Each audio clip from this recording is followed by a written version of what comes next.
العالمين والصلاة والسلام على سيد المرسلين أما بعد فأعوذ بالله من الشيطان الرجيم بسم الله الرحمن الرحيم الصلاة والسلام عليك يا رسول الله وعلى آلك وصحبك يا حبيب الله الصلاة والسلام عليك يا نبي الله وعلى آلك وصحبك يا نور الله نويت سنة الاعتكاف. There are many blessings in reciting through the Park upon the Prophet of Allah sallallahu alayhi wasallam. The Holy Prophet of Allah sallallahu alayhi wasallam is reported to have said, reading Durood upon me is light on the bridge of Sirat. The Prophet of Allah sallallahu alayhi wasallam goes on to say that he who recites Durood Sharif upon me 80 times on Friday, 80 years of his sins will be forgiven.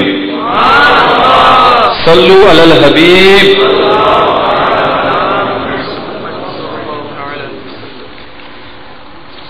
My dear Islamic brothers and viewers of Madani channel, whenever you get a headache or something small happens to you, you know how to rectify this yourself.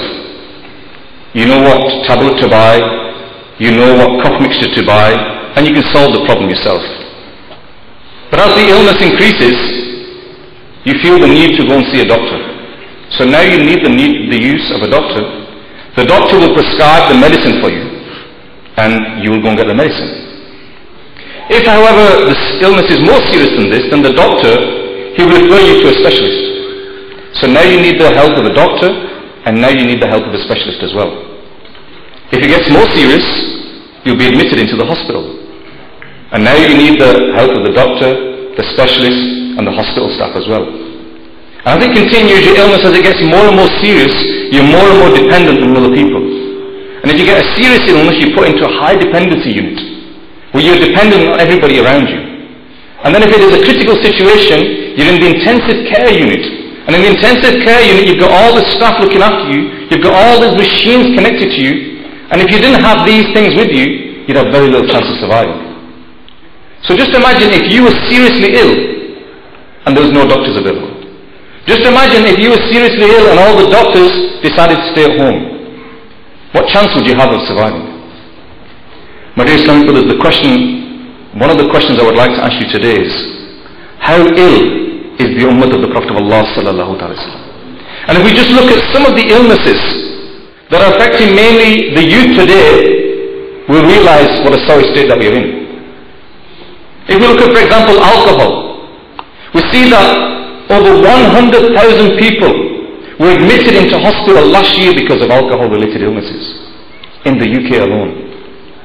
Allah Azza wa Jalla says in the Quran, and I give you the translation from Kanzul Iman, O believers, wine and gambling and idols and divining hours are only unclean things, a work of shaitan. Then save yourselves from them so that you may prosper.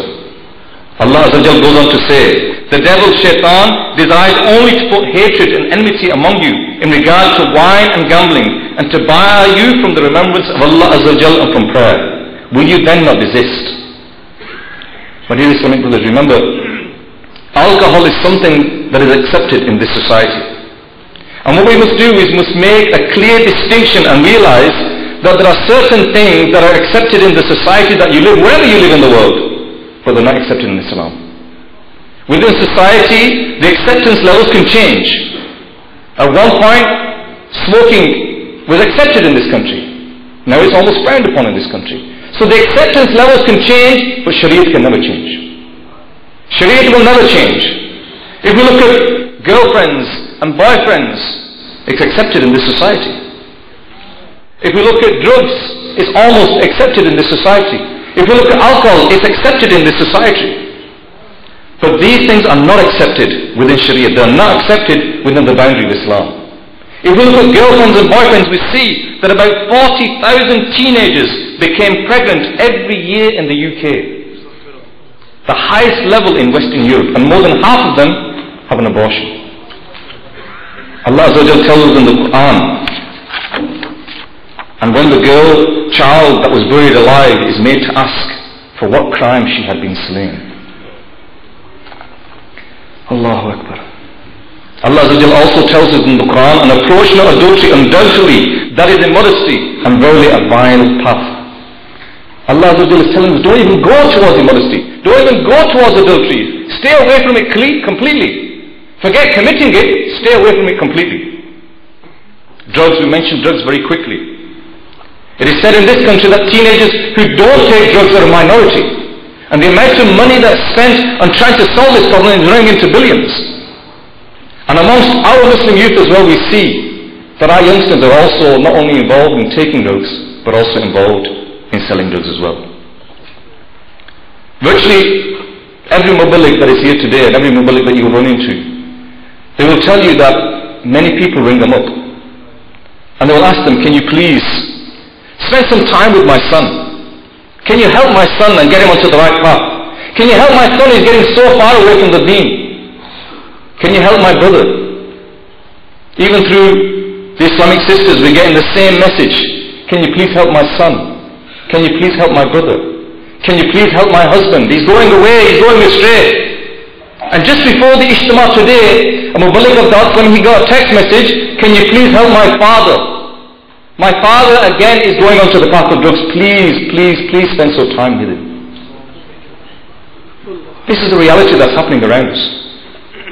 And we realize that this is happening. And we must do two things about it. What we must do first of all is we must try and prevent the illness happening in the first place. We must prevent that phone call being made in the first place. And we also have to try and cure those people that are in the situation today.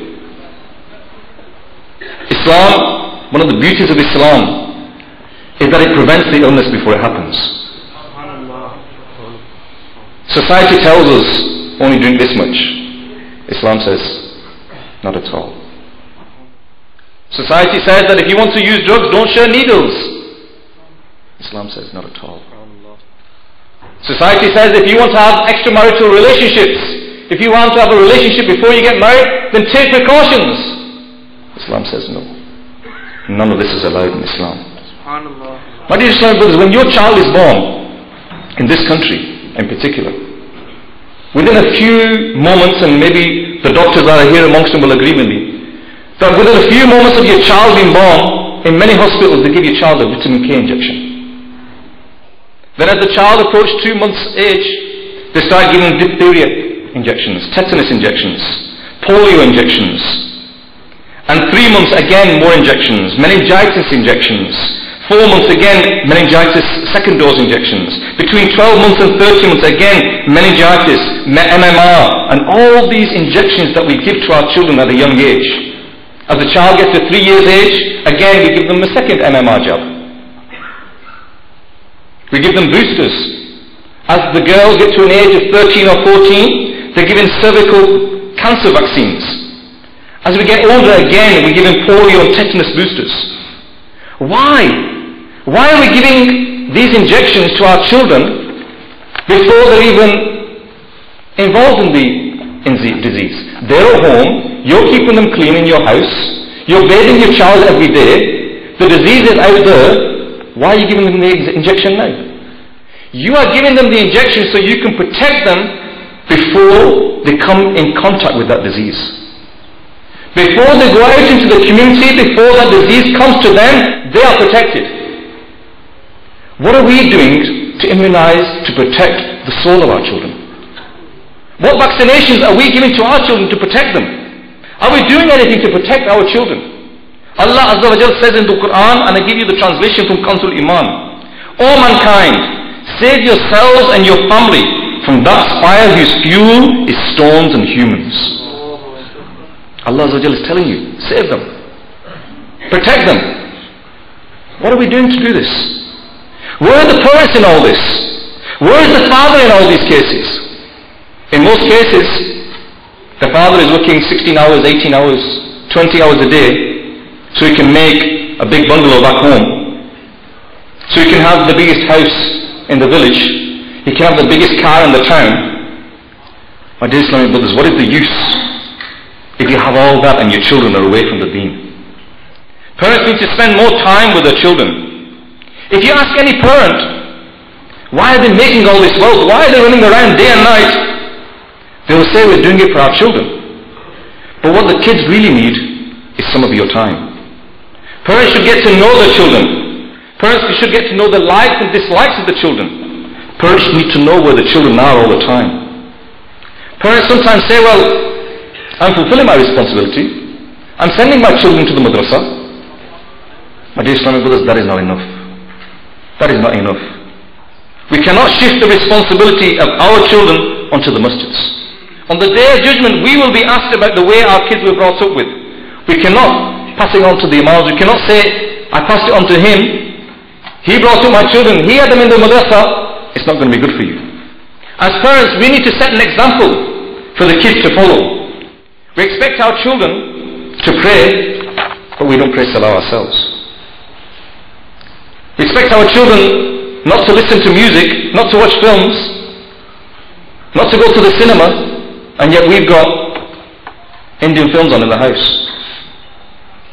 We expect our daughter at the age of 15 to wear a headscarf, but our sisters, our mothers of these children have never done this before. We need to be the practical example. Our children will do exactly what we do. If we cheat, our children will learn to cheat. If we lie, our children will learn to lie. We need to be a practical example for our children. As parents, another thing that we must do is start praising the child when the child does something good. And be serious when the child does something wrong. Now everybody, they will say to you, well, that's obvious. We all do this. We all praise our children when they do something good. And we all get angry when they do something wrong. But how many times have we seen parents laugh when they hear their child swear for the first time? How many times have we seen people laugh when their children are swearing in a different language? How many times do we see parents clapping when their daughters are dancing? This is all happening in front of you. Don't you realize what you are doing? What message you are giving to your children? That this is okay. I'm happy with this. I'm proud of you. We need to praise our children when they do something right. We need to give them a practical example of how to live their lives. If we pray our salah, then they will try and follow us. They will try and copy us. Maybe they cannot pray their salah. They don't know how to pray their salah, but they can copy us. But the problem is we don't pray our salah as well. Similarly, if your daughter, at a young age, she grabs hold of the mother's scarf and tries to put it on her head, don't snatch it away from her. Put it on her head and tell her how beautiful she looks and praise her. Make her love the scarf. Make her love that way of life, because when she gets to the age of 14, 15 and you try and force it upon her, it's too late.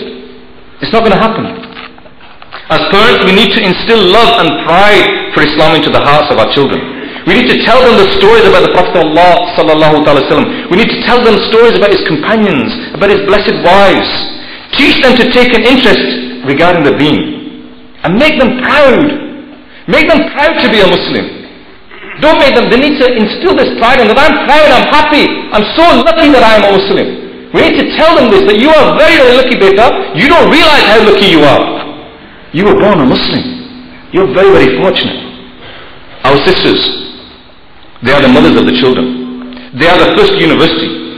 But unfortunately their own education is weak. What can they pass on if they do not have this education? To my Islamic sisters, I say to them that you must do your best to try and attend the weekly Dawat-e-Islami gatherings. They are held in virtually every town. Get in touch with the Zimmerdars and you will find out where the gatherings are. We need to get our sisters educated more than ourselves, because they are the first teachers of our children. If they are educated, we are out working. They're going to be there with the children. They're going to give them the tarbiyat. The Prophet of Allah sallallahu alaihi wasallam is reported to have said, seek education from the cradle to the grave. My dear Islamic brothers, what does this mean? From being a small child, the child is to be trained and prepared to be a Muslim in the community. He's trained and prepared to be part of the community, part of the Muslim community. If we look at the 5 daily prayers, the Holy Prophet sallallahu alaihi wasallam told us to instruct our children to begin praying at the age of 7 and then scold them if they do not pray at the age of 10. Why have we got this 3-year period? Because this is preparation. This is the time where we prepare our children. You don't run a marathon without any training. You prepare yourself. So this 3-year period is your time to give tarbiyat to your children, to get them interested in praying the salah so that they follow you and they copy you.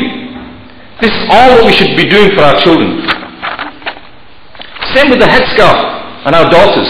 If at a young age they copy the mother and we try and encourage them to copy the mother, then inshallah later on we'll find it a lot easier as well. My dear Islamic brothers, there are many bad habits that are in our children. But just 3 bad habits I want to quickly mention. That if we can try and remove these habits in our children, then inshallah our children will have a chance of staying on the right path. Number 1 is lying.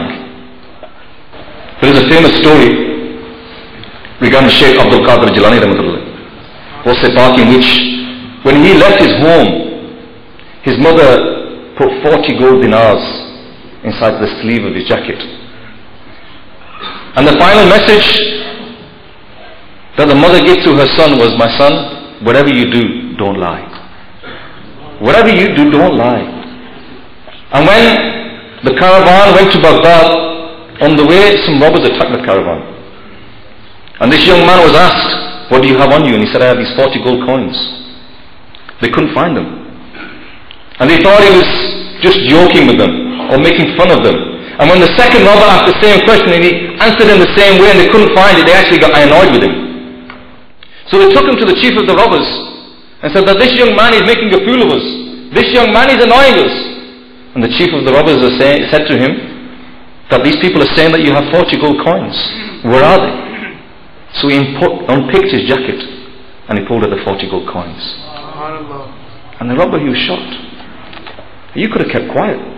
You could have lied to us. If you'd have lied to us and said to us that you've not got anything, we would never have found it because we couldn't find it when you told us it was there.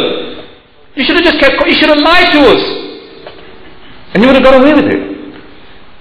And Hoseb Park said to him that my mother made me make a promise that whatever you do, don't lie. This words of a wali of Allah had an amazing effect. That person, he realized that this person here, he is not breaking the promise that he has made to his mother, but we are breaking the covenant that we have made with Allah Azza wa Jalla every single day. We are committing sins every single day. And not only did that robber, but all of the other robbers did sincere tawbah at the feet of Hoseb. At a young age, if we teach our children not to lie and give them this tarbiyah, for example, if in your house a vase falls on the floor and you turn around and you ask your children who did it, and your children have got this fear that if I tell the truth I'm going to get hit, I'm going to be in trouble here, so they keep quiet and say he did it, I didn't do it wasn't my fault. We need to tell them, children, look beta, if you tell them the truth, you won't be in trouble, but don't lie, tell them the truth.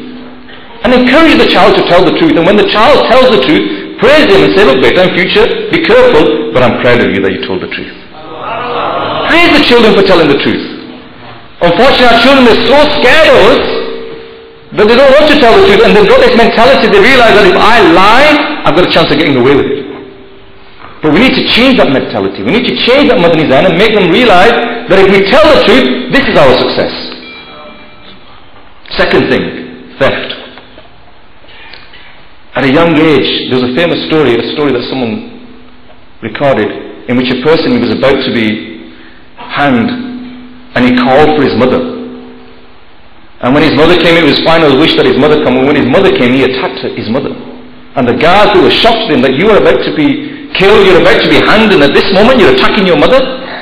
And he said, if my mother had brought me up properly, I would not have been here today.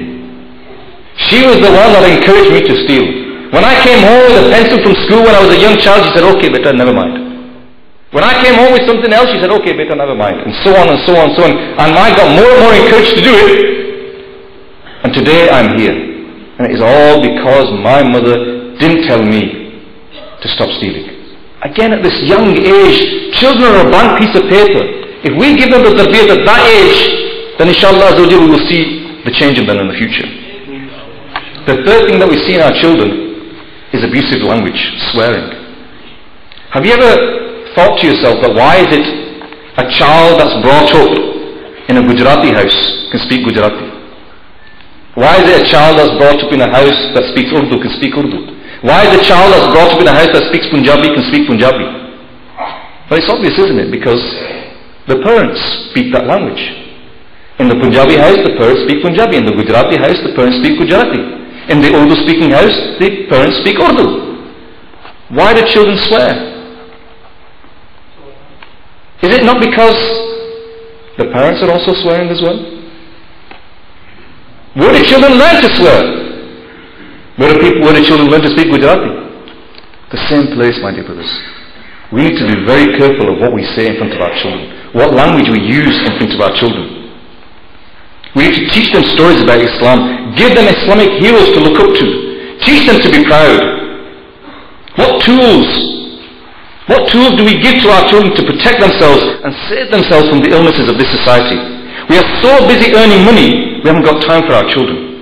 We think that providing them with the latest games console, the biggest TV, internet, the latest clothes, shoes, a car when they get older, getting them married at a later age, we think we've done our duty. But that's not all, my dear brothers. Our children need our time. In the UK, 5,500 children, that's more than 100 children every week, follow these helplines to talk about the loneliness, to talk about the fact that their parents don't give them any time. Do we know where our children are all the time? Do we know who their friends are? Do we know what our children's likes and dislikes are? We ourselves, we have distanced ourselves from our children. We should be our children's best friends. They should be able to discuss anything with us. They should be able to ask any questions to us. Any questions. And when they ask those awkward questions to us, then if we don't know the answer, we should find out the answer. Ask your local imam and get the answer. And if you have in doubt, if you can't find the answer to an awkward question that your child answers, Alhamdulillah, Dawat-e-Islami offers a 24-hour hotline that is Darul-Iftar that you can phone 24 hours a day and ask the question. Afterwards, if you ask the brothers, they will give you the number. Darul-Iftar is a free service provided by Dawat-e-Islami in which you can phone 24 hours a day, and there will be a mufti at the other end of the line, and you can ask him any question, and inshallah Azza wa Jal, you will get the answer according to Islam as well. And if we don't find, if our children ask us a question, and we don't find the Islamic answer to that question, then that curious mind, that curious child is going to go out and he's going to try and find the answer from somewhere else. And maybe he'll find the non-Islamic answer. Or maybe if he has a little bit of a Madani, then he'll think to himself, well, I need the Islamic answer, and he'll go on the net, and when he goes on the net, he might not get the right Islamic answer. We have to provide the answers to our children. We don't want our children to miss a day from school, but we don't mind them missing months, or in fact never going to the madrasa. How many of us give our children quality time? How many of us sit down with our children and watch a Madani Muzakara on Madani channel? How many of us sit down with our children and say to our children, Beta, today, Nigrani Shura's Bayan's coming on, today we're going to sit together and we're going to listen to this Bayan together. How many of us give this quality time to our children? And then when our children do something wrong, we get angry. Some of us get to the point where we hit our children, which is very wrong, my dear Islam brothers. Amir al-Sunnah in one of the Madani Muzakaras, he mentioned a story in which there was this person who used to sell glass bangles, and he had very, very expensive glass bangles, and he had these glass bangles in a sack, and he used to carry the sack on his back, and a robber approached him and hit him with a stick, hit him and hit the bag with a stick, and hit him a few times until he got to the ground, and the robber said to him, what do you have in the sack? And the person said to him, what I had in the sack is no use to you anymore, because you've been hitting me. Meaning that the robber broke all the glass bangles, and so no longer what was in the sack was any use to the person. If we hit our children, we're not going to achieve anything. We're not going to achieve anything by hitting our children. Just a couple of weeks ago, somebody phoned up one of the sisters, and we learned through the madams that an Islamic sister phoned up and said that she was very concerned about her child. That she was worried about the future of her child, and she was looking for the Jamias of Dawat-e-Islami in the UK. She was looking for the Darul Madinas of Dawat-e-Islami in the UK, and she was really, really concerned about her child. And when she was asked, how old is your child? She said, my child is already 2 years old. This concern, this is the concern that we should have. We shouldn't wait until our children are 16 and 18 and 20. We should have this concern that as soon as our children are born, we should look forward and think, where is my child going to go? What education am I going to give my child? What responsibility am I going to give to my child? If only all of us could have these concerns. But unfortunately for those of us that were not immunized by our parents and guardians, Dawat-e-Islami inshallah will provide the booster injections for all of us. Dawat-e-Islami in the form of muballighs provides the doctors to help cure us all. This platform of Dawat-e-Islami is here for all of us. This platform has made the drug dealer into a namazi. This platform has made the thief into an alim. In this beautiful mahal of Dawat-e-Islami, we can all rectify ourselves. But my dear Islamic brothers, irrespective of whether or not our parents have given us the Islamic upbringing or not, we must always learn to respect our parents. No matter what, we must always respect our parents. Allah Azza wa Jal, in respect to this in the Quran, Allah Azza wa Jal says, and I give you the translation from Kanzul Iman, do not pray to anyone else except Allah Azza wa Jal, and be gentle to your parents. And during your life, if they or any one of them reach the old age, you should not utter a rude word in front of them. Do not scold them, but talk to them with a great deal of decorum, and respect and pray for them in this way, that, O my Master, shower thy mercy upon them, since they brought me up careful in my childhood. Just recently, a muballigh told me that they went to the house of somebody whose father had passed away. And when they went there, and they gave their condolences, and they said to the person, we're very, very sorry that your father has passed away. The man replied, why are you sorry? He only left me £60,000. And the brothers, they were shocked. Is this the state that we are now in? Are we getting to the stage where we're trying to get rid of our parents, put them in an old people's home and wait for them to die so that we can get the inheritance? Is this the state of the Ummah today? In the UK there are more than 21,000 care homes for the elderly. There are also care homes that have opened specifically for Muslims as well. People are going into business, opening up care homes for Muslims, because they realize that Muslims just want to get rid of their parents and put them in an old people's home. So let's open up these old people's homes and make some money as well. Is this what's going to happen to us? Do we not understand the importance of looking after our parents? Are we gone so far astray that we don't even realize this? Tilha ibn Mayaz radiallahu anhu narrates one of his incidents. He said, I went with the army to participate in a battle. There I was caught up in sins. In my view they were major sins, and I was very upset. And finding an opportunity, I told Hazrat Abdullah bin Umar radiallahu anhu about it. He asked me what had happened, and I told the truth. Listening to them, he said, these are not mortal sins. The sins that you have committed, they're not big sins, they're only minor sins. I will tell you the big sins. I will tell you the mortal sins. Number one, to associate partners with Allah Azza wa Jalla. 2, to murder someone unjustly. 3, to run away from war. 4, to malign an innocent woman. 5, to eat from usury. 6, to eat from an orphan's wealth. 7, to talk blasphemily in a masjid. 8, to mock a religion. And 9, to cause parents to weep by disobeying them. After telling me this, he said to me, do you want hell or do you want heaven? I said to him, of course I want the heaven. He said, tell me, are your parents alive? I said, yes, my mother is alive. He said, by Allah, if you speak with your mother in a tender tone and with due respect and fulfill her needs, you will definitely enter into paradise. Only avoid these mortal sins. My dear Islamic brothers, your mother, she could be your ticket to paradise. Is this how we treat her? That we don't respect her at all?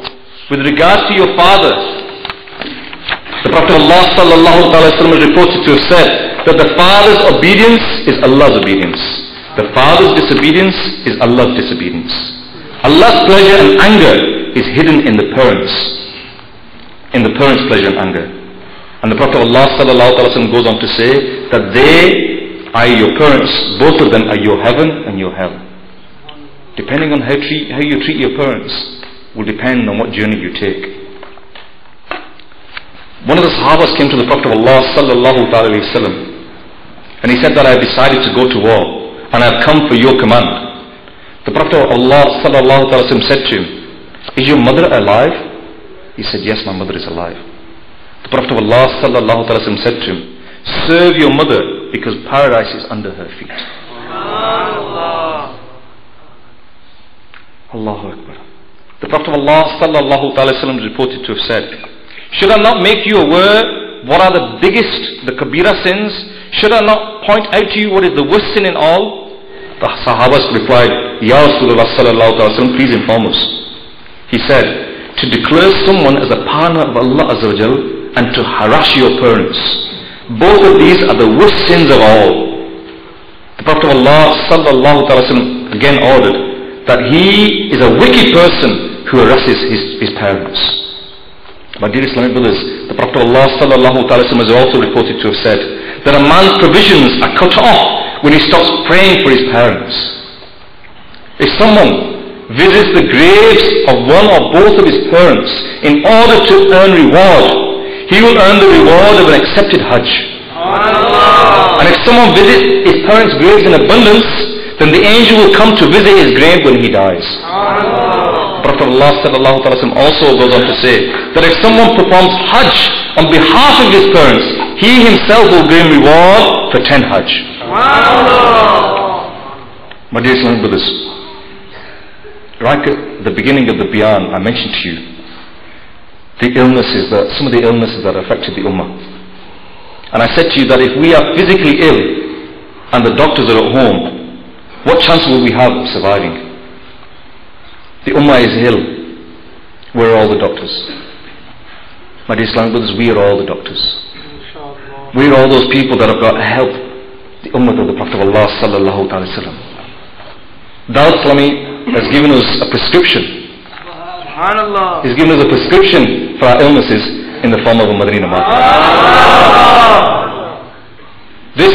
If you follow this prescription, this beautiful Madani namaz card, and you act upon it, then you will have a golden opportunity to cure yourself. This helps you sort yourself out. And once you sort yourself out, then what you need to do is you need to become a doctor of the Ummah.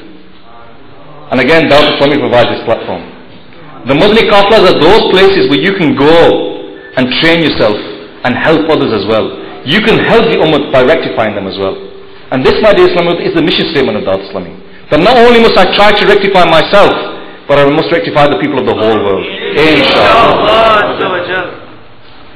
So who amongst us wants to rectify themselves? Inshallah. Prescription doge na sare? Inshallah. Is pe amal karoge? Inshallah. Who amongst us wants to help the ummah that is ill? Who amongst us wants to try to become a doctor of the ummah of the Prophet of Allah sallallahu alaihi wasallam? Then you have a golden opportunity. Subhanallah. Subhanallah, you all have a golden opportunity. Straight after the Ijtima, inshallah, at the back, the Madani Qafla Maktab will be there. At the Madani Qafla Maktab, you'll be able to go there and there give your name and travel on the Madani Qaflas. Don't ask them, where are you sending me? Don't say to them, oh, I want to go here, I want to go there. Say to them, look, send me wherever you want. Alhamdulillah, this weekend, again we are very fortunate that we have the bank holiday coming up. So the majority of us have the holidays. Majority of us have the opportunity to travel in the way of Allah Azza wa Jal, to go out and give neki ki dawat and invite people to the path of righteousness. Hazrat Musa al-Islam asked Allah Azza wa Jal, what is the reward for someone who invites someone to the path of righteousness? And then the path of righteousness in our istilah and Dawat-e-Islami is called neki ki dawat. So what is the reward for someone who gives neki ki dawat? And Allah Azza wa Jal replied, I write 1 year's worship in his good deeds. My dear Islamic brothers, if you examine the word that I said, it was he who gives neki ki dawat, not he who is successful in giving neki ki dawat. Your job is to give neki ki dawat. Your job is to invite people. Your job is to invite people to the masjid. Whether they come or they don't come, you must continue to invite people. You must continue to invite people to the masjid, and that is your job. Never give up, and never give up on anybody. Don't think to yourself, oh, this brother, I've invited him 1,000 times, he's never going to come, forget it. Don't ever think like that. There was a Muballigh in Scotland who tried to invite someone to the masjid. And this person, he was a non-alcoholic.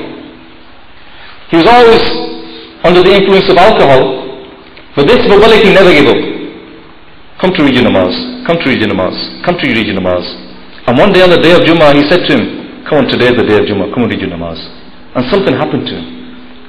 Something happened to him in his heart, and he said, okay, I'll come and read Jummah today, but my clothes, myself, I'm unclean. I need to have a ghusl, I need to get my clothes changed. No, the Muballigh said to him, well, I'm not going to let you go. Because he thought to himself, well, if he goes home, then I've lost him. He said to him, I will come home with you. I will come home with you, and I will wait for you to get changed. I will wait for you to have a shower, and then we'll go to the masjid together. So he went home with him. The brother had a shower. The brother changed his clothes, and the Muballigh brought him to the masjid. This person who was an alcoholic virtually all his life, he put one foot inside the masjid, and the angel of death took his soul. He died inside the masjid. Now, my dear Islamic brothers, if that Muballigh had given up on him, if that Muballigh had thought to himself, he's never going to come to the masjid, I've invited him 1,000 times, he's never going to rectify himself. My dear Islamic brothers, we can never say that. We do not know when that person's heart will change. Don't give up on anybody. Don't give up on anybody, no matter how far away they are from the deen. Who knows, maybe some of the nakis that they've done are greater than all the nakis that we have done. Who knows, the sins that maybe we have committed are greater than all the sins that they have committed. Who are we to judge, to say that we are better than anybody else? Just because we stand here in front of you doesn't make me better than anybody else. Doesn't make anybody better than anybody else. It is only the mercy of Allah Azza wa Jalla that we will all into paradise, inshallah. But my dear Islamic brothers, please remember this today. Take a prescription form with you. Take it with you and act upon it. And also, inshallah Azza wa Jalla, I'll be here at the end, and I'll be waiting, inshallah Azza wa Jalla, that the Madani Qafla Maktab, they'll be getting worried at the end, inshallah. Because there are so many people. With all these people, nobody is going to want to leave the masjid today until they put the name in the Madani Qafla Maktab. I pray to Allah Azza wa Jalla, if I stand in front of Allah Azza wa Jalla, forgive me. Sallu ala al-Habib.